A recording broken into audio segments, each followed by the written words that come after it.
Welcome to Owner Insights, the podcast that uncovers stories about businesses and their owners. I'm James Orchard, Managing Director of the Crew Harris Orchard. In each episode, I sit down with a business owner to hear their stories. We discuss things like why they started their business, what was their motivation, the mistakes they've made, the lessons they've learned, keys to growth, and what they do differently. These aren't how-to guides or do-as-I-say tips, just real conversations between two business people. Join us as we explore what it takes to become a truly great business.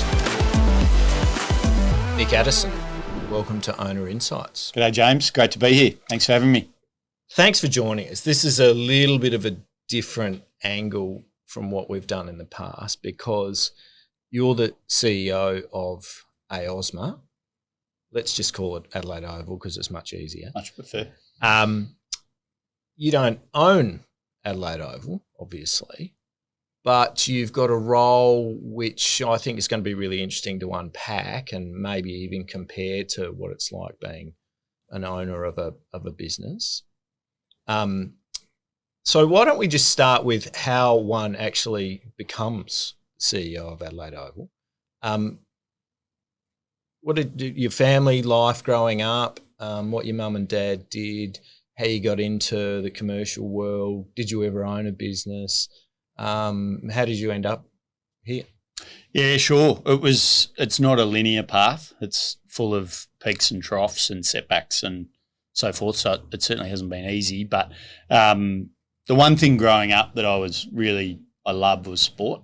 And I've been fortunate to sort of come into a generation where you can now make a career out of sport, out of a passion. So I've been able to marry a passion and a career, which is not everyone gets to do. So I consider myself pretty lucky with that. But yeah, growing up, I mean, my dream was to play sport professionally, and talent got in the way of that. So which sports did you focus on? Look, loved footy, cricket, athletics was probably the one that I probably had the most capability in, but just for whatever reason, ran out of steam on. Pretty hard to that. make it in athletics. Yeah, it is. But it was a love and is still a passion of mine. But it sort of worked out that I probably wasn't going to make it that way. But the next best opportunity was to work in it. Professionally. So that's where from a pretty early age, I was keen on that. And early on it was things like, athlete representation, and Jerry Maguire was a big thing, the movie, and everyone wanted to sort of get into that side of it. That was one pathway. But had great parents that instilled a really strong work ethic. That was probably the thing that reinforced in me pretty early on that, well, whatever it is, you got to work for it. You won't get it handed on a plate, and that was probably pretty good advice because that's ultimately what happened. So I went through school, got into undergraduate study in commerce and sports management. I think there was some stat when I was going through that there might have been 300 odd people that complete that each year. And then there are about 25 jobs in sports administration. I was going to say there were about 3 jobs. So 25. Not many. So the queue was long, and they were the people that completed the qualifications. Then you got lawyers and accountants and all sorts of people wanting to sort of cross into sport because it's sexy, right? It's appealing. So anyway, went through that, struggled to find work, missed out on a job with a sports marketing agency.